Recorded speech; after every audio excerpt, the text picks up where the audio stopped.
વીડી news Valsad. નમસ્કાર મિત્રો, હું છું વિરાજ પટેલ, જે 470ની સાથે દોડશે સમયની સાથે એવી એકમાત્ર ન્યૂઝ ચેનલ વીડી ન્યૂઝ વલસાડમાં આપ સૌનું સ્વાગત કરું છું. આજે હું છું વલસાડ ડાંગ લોકસભાનો વિસ્તાર લાગતો ધરમપુર તાલુકાના ટિસ્કરી ગામે કે જે આદિવાસી શેર આનંદ પટેલની જાહેર સભા થઈ હોય. જાણીશું આનંદ પટેલની લોકપ્રિયતા, આનંદ પટેલના ચાહકોની વિચારધારા. શું નામ છે આપનું? શું કરો છો? અગ્નિમાં જાઓ. હાલે આજે આનંદ પટેલની જે જાહેર સભા તમે સાંભળી હશે, આનંદ પટેલને શું લાગ્યું? કંઈક નવા વિચાર? હમણાં કઈ પ્રગતિ થાય એવું કઈ હા લાગે છે કે આનંદ પટેલ કંઈક બોલી ગયા તો શું સાંભળ્યું તમે?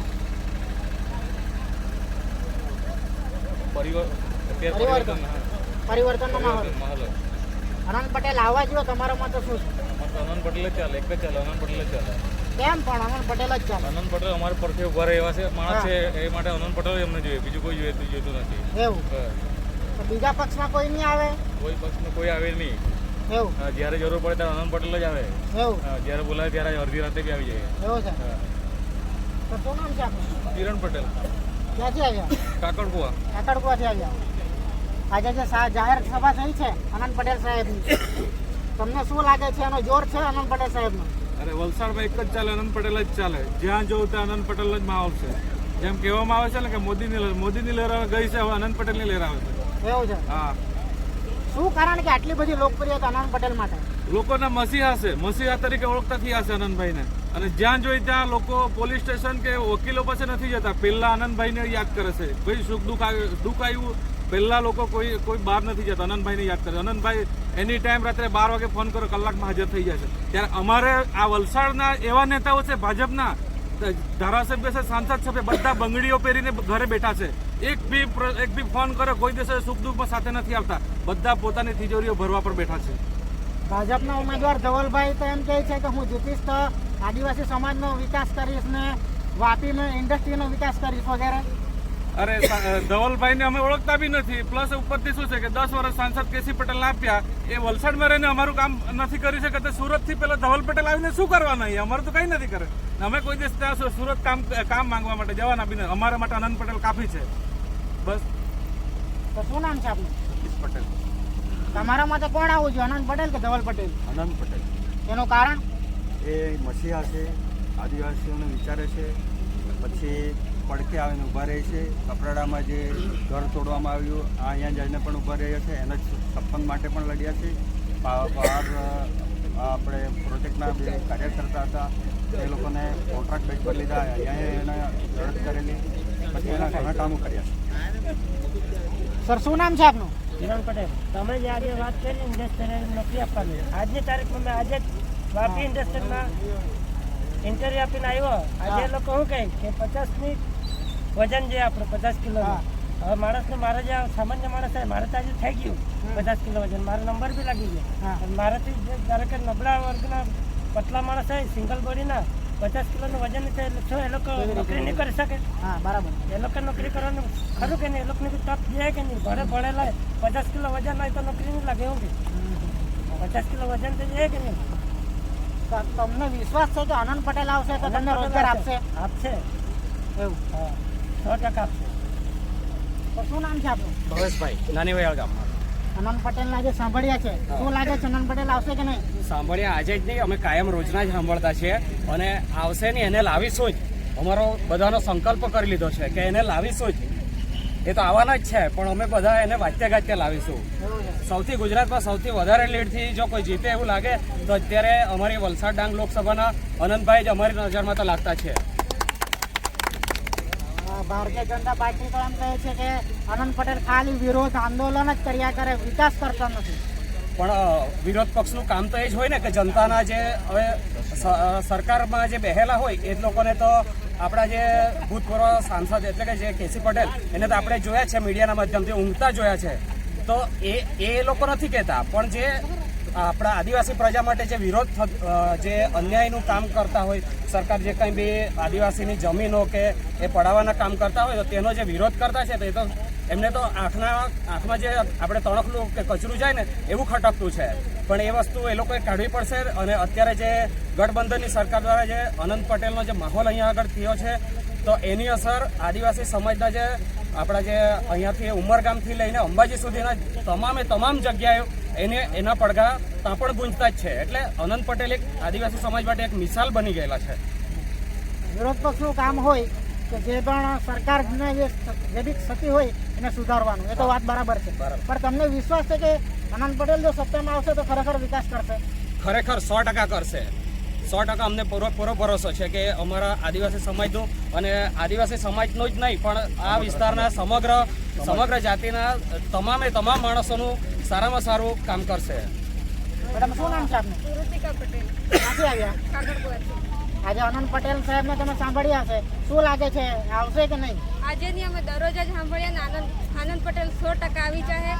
જેમ કે બાર તાપી રિવર લિંક જેમ કે મોટો પ્રોજેક્ટ છે, અટકાવવાનું હોય તો આનંદ પટેલ કામ આવે.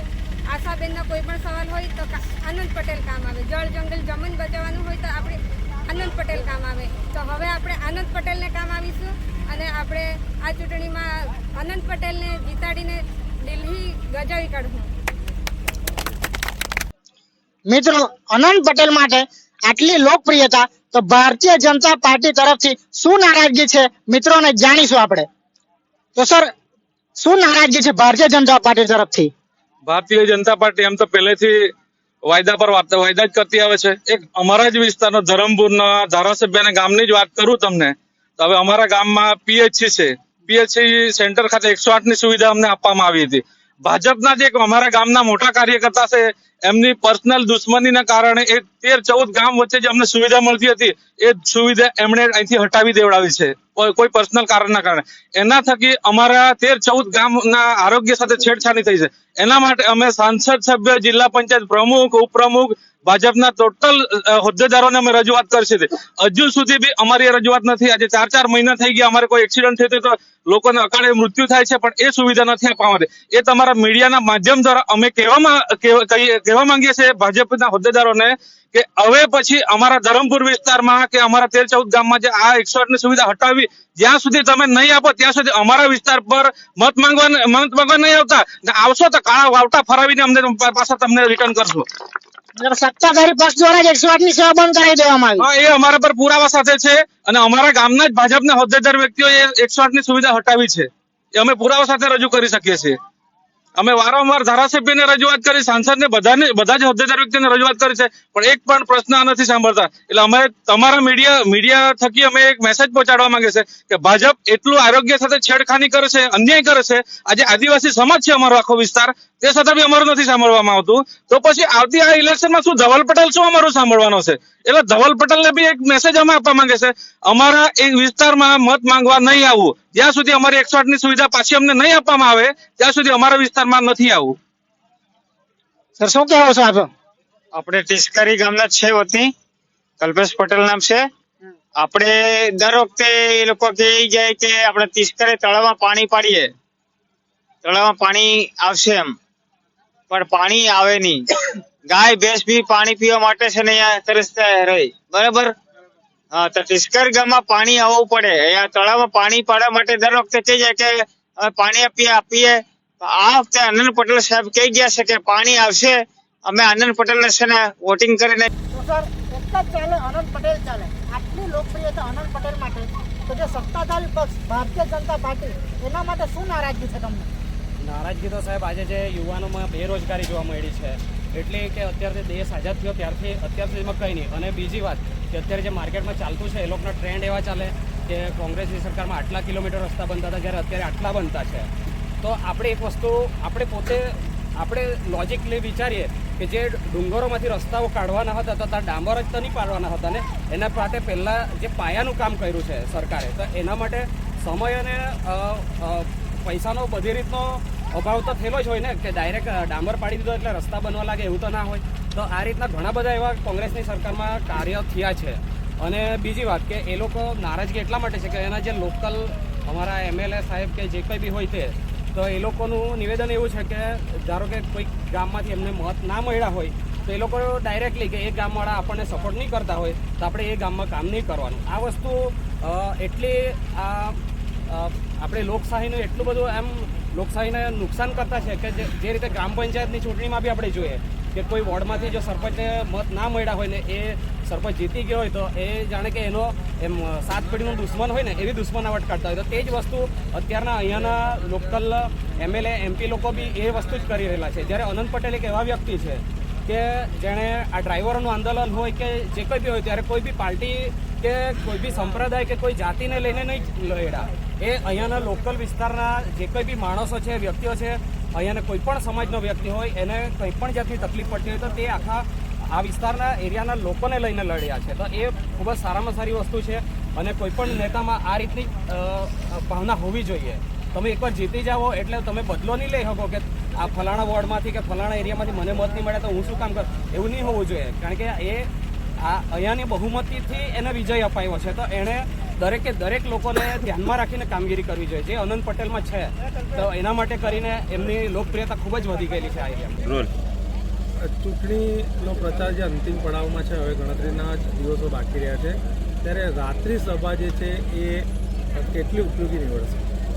આખો દિવસ ઓટલા મિટિંગો કરીને રાત્રે જાહેર સભા કરી રહ્યા છે અને રાત્રિની સભા જૂજ દિવસો બાકી છે ત્યારે ફૂલ સભાઓ 7, 8, 10 સભાઓ થાય છે અને ખૂબ ઓછો સમય છે એટલે આ સમયનો સદુપયોગ પણ થાય છે. અને રાત્રિ દરમિયાન તમામ લોકો થોડા ફ્રી પણ હોય છે, કામ ધંધેથી નોકરીએથી આવી ગયા હોય છે એટલે સારી રીતે સાંભળી પણ શકે છે, સમસ્યાઓ પણ સાંભળે છે અને અમારા જેવા ઉમેદવાર આવનારા સમયમાં શું કરવાના છે એના વિશેની પણ વાતથી પરિચિત થાય છે. અને સામેવાળી ભાજપની પાર્ટી કઈ રીતે બંધારણ બદલવાની વાત કરે છે, 400 પાનની વાત કરે છે અને જૂઠા કરેલા વાયદાઓ વિશે પણ અમે એમને વાતો કરી છે અને રાત્રિ સભાઓ આ ચૂંટણી દરમિયાન ખૂબ ઉપયોગી સાબિત થશે. સામેના જે ઉમેદવાર છે ધવલ પટેલનું કહેવું છે કે અનંત પટેલ અત્યાર સુધી ચૂંટણી શરૂ થઈ ત્યારથી માત્ર ને માત્ર એમના પ્રચારમાં ધવલ પટેલનું નામ લે છે, એટલે કે ડરી ગયા છે, એમની પાસે કોઈ કામ નથી, એ રાત્રે સૂતા હશે તો એ સપનામાં ધવલ પટેલ આવે છે. શું કહેવું છે? એ તો એ ઉમેદવાર જ જાણે. અમે તો લોકો માટે, લોકોની સમસ્યા માટે કામ કર્યું છે. ખબર નથી એ ધવલ પટેલે આ વિસ્તારના ગામો જોયા છે કે નથી જોયા, આ વિસ્તારની સમસ્યા શું છે તે જોઈ છે કે નથી જોઈ. માત્ર એક ચોપડી લખવાથી અથવા તો માત્ર મોટી વાતો કરવાથી કંઈ આ ચૂંટણી જીતાતી નથી. આ ચૂંટણી માટે અમે જે રાજકીય શિક્ષણ મેળવ્યું છે, સરપંચથી લઈને ધારાસભ્ય સુધીનું રાજકીય શિક્ષણ મેળવ્યું છે, ત્યારે અહીંના લોકોની સમસ્યા કઈ છે, સમસ્યાને કઈ રીતે નિરાકરણ કરવાનું એનો મને અનુભવ છે. એટલે એવી કોઈ વાત નથી અને ધવલ પટેલ પોતાનું નામ પોતે બોલીને એ બગાડતા હશે. પરંતુ મારી સામે હું મીડિયાના મિત્રોને વિનંતી કરું છું, 5 મિનિટ મારી સાથે ડિબેટ કરવાની ચેલેન્જ આપું છું. મારી સાથે ડિબેટ કરી બતાવે તો એ ઉમેદવાર સાચો. ધવલભાઈ, આનંદભાઈ, આ વલસાડની જે સીટ છે એ સુકન્યાર સીટ માનવામાં આવે છે કે ઇતિહાસ રહ્યો છે કે અહીંથી જે જીતે છે એ દિલ્હીમાં કેન્દ્રની સરકાર બનાવે છે. શું કહેવું છે, કેવો પ્રચાર રહ્યો છે અત્યાર સુધી અને આવનારા દિવસોમાં કેવો પ્રચાર રહેશે અને આ સીટ જીતવાને લઈને કેટલી આશા છે? અમે 100થી પણ વધારે મોટી મિટિંગો કરી છે, જાહેર સભાઓ કરી છે. પ્રિયંકાજી પણ આ જાહેર સભામાં આવી ચૂક્યા છે અને હવે પછી પણ જે ઓટલા મિટિંગો ને રાત્રિ સભાનો દોર અમે ચાલુ રાખીશું. પરંતુ આ સીટ વલસાડ ડાંગ લોકસભા 26 ખૂબ સુકન્યાર છે ને એવી વર્ષોથી માન્યતા છે કે આ સીટ જે જીતે તે દિલ્હીમાં સરકાર બનાવે છે ને અમે પણ જીતનો દાવો કરીએ છીએ અને ઇન્ડિયા ગઠબંધનની સરકાર આવનારા દિવસોમાં બનાવીશું.